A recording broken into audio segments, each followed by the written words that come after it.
Hey, Joe Walker here at Def Digits Guitar Lessons. I'm going live right now for my student Jordan, and I'm going to show you what I just played. 4 pentatonic scales. It's kind of an intro to pentatonic scales on the bass. It's different from how we might approach it on the guitar. On the guitar, since Jordan's coming from the guitar world, and so do I, that's our primary language, on guitar you sort of just play 2 notes per string all the way up in the same position across 6 strings. On bass, we tend to deal with pentatonic scales a little bit differently. They're a little more horizontal. There's more movement like this.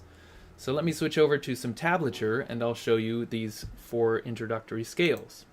It's going to be A minor pentatonic, D minor pentatonic, A major pentatonic, and D major pentatonic. So looking at this first bit of tablature, let me scroll a little bit so we have it centered. Looking at that first little bit of tablature, we have our first 4 notes, fret 5 on the E string, and you want to do that with your pinky because look what comes next. You're going to reach over to fret 3 on the A string. So we're going to go 5, 3, 5 on the A string, and then fret 7 on the A string. And typically on the bass we want our fingers to be spread out, not too spread out like one of those, but comfortably spread out, sort of like you're just holding a baseball comfortably, or I don't know, holding a hot dog comfortably. Just holding something that that doesn't require any strain. On the bass, we don't want to be straining to get 1 finger per fret all the time. It's more comfortable to get 4 fingers across 3 frets. So if we have fret 5 and 7, you're going to go first finger on fret 5, 4th finger on fret 7. And these 3 fingers right here can sort of act as one. Whenever you put your 4th finger down, you can actually have all of your fingers pressing on that string just a little bit, helping out. So if you go between fret 5 and 7 like that, it's actually these 3 fingers are hopping on and off that string to get up to fret 7. So look at our first 4 notes again. We got fret 5 down here. Then on the A string we have fret 3, 5, and 7. And when you do that jump, it's okay to jump with your first finger, to go first finger, fret 3 and 5. It's also okay to jump with your 4th finger.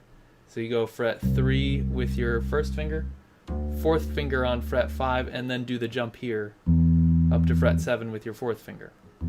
We don't want to slide for now. We could do that if the particular riff that we're playing calls for it. So we just want to put no silence and no extra noises between the notes, just pure notes as much as we can get. Then we reach up to D string, fret 5 and 7. That fret 7 up there is an octave higher than our starting point. Our starting point was down here on this A, and our high note is going to be right here on this upper A. So on the D string, we get fret 5, 7, and then we start coming back down again. Back to 5, A string, fret 7, 5, 3, and then down to E string, fret 5. So this is what I want you to be able to do. Go straight up and down these notes and memorize them and get yourself fluidly going up and down through this shape.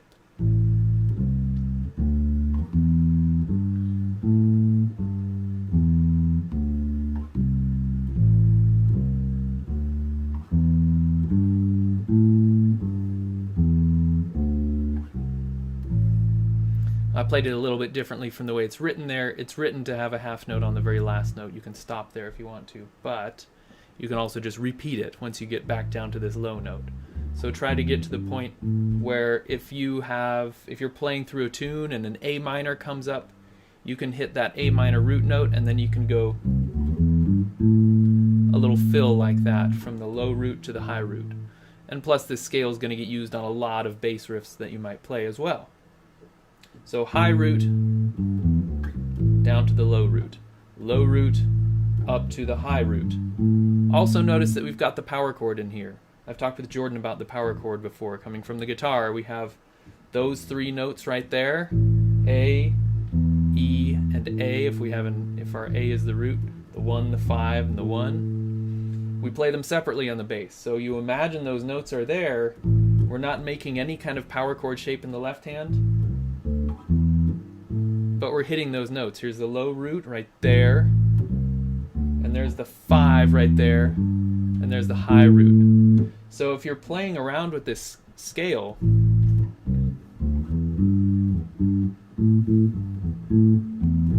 you can do something like that, and come down through the power chord. So I went up and sort of played around with the scale and then down through the power chord, or vice versa. You can use the pentatonic shape or the power chord shape.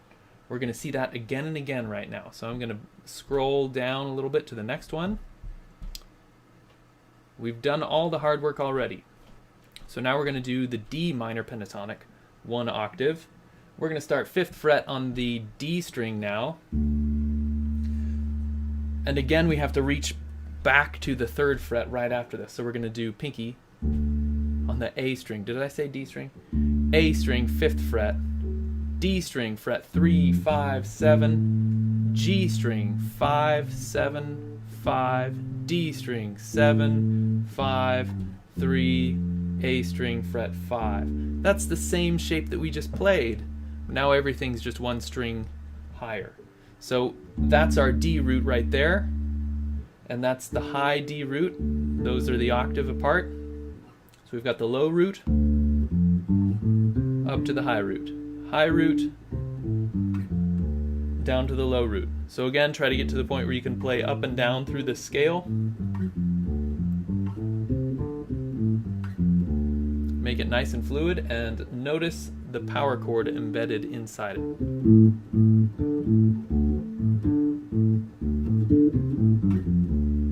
So you can mess around with the scale and with the power chord shape. Next, we're going to go A major pentatonic. This will be a slightly different shape, but following a lot of the same technique. So we got the same root that we had before. 5th fret of the E string gives us an A.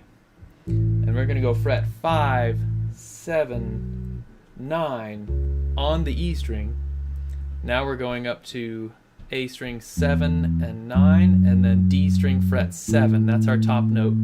Again, that's the same top note that we had from A minor pentatonic. Those are just the octave. Those are the roots. A down here, A up here. So we arrived at it kind of going backwards down the fretboard and then coming up to our octave when we did minor. Now we're going to go straight up the fretboard and then arrive to that note on the 1st finger. So the finger doesn't matter, it's still the root note, right? And we still go through the power chord shape too. Right there, there, and there. When we pass through like this, going major pentatonic, fret 5, 7, 9. Right there is that middle note of the power chord. And there's our upper note.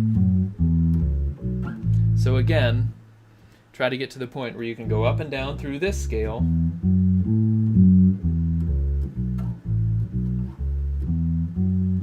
Get those notes memorized, and then play around with it.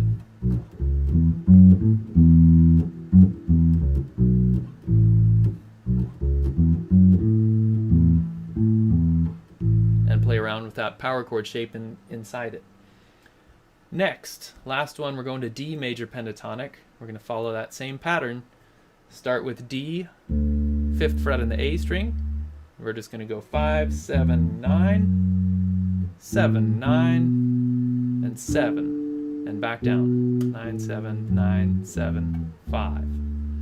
Same shape as the A major pentatonic, but everything 1 string higher. And once again, practice going straight up and down through that scale.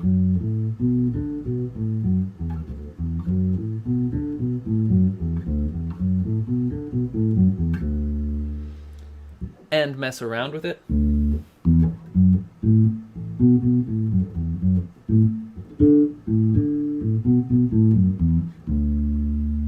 And notice that the power chord is inside it. So that power chord is common, the low root, the 5, and the high root. That's common between all 4 of these scales that we just did.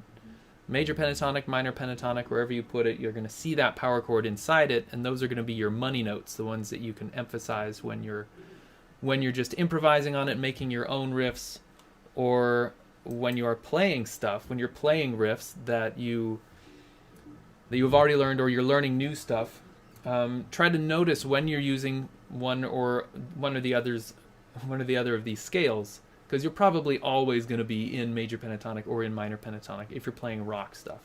So try to notice that. Notice where your roots are and the notes around your roots, and try to orient yourself like, oh, I'm in that minor pentatonic world, or oh, I'm in that major pentatonic world. Good luck. Let me know how it goes. Thanks for watching. I'll see you next time.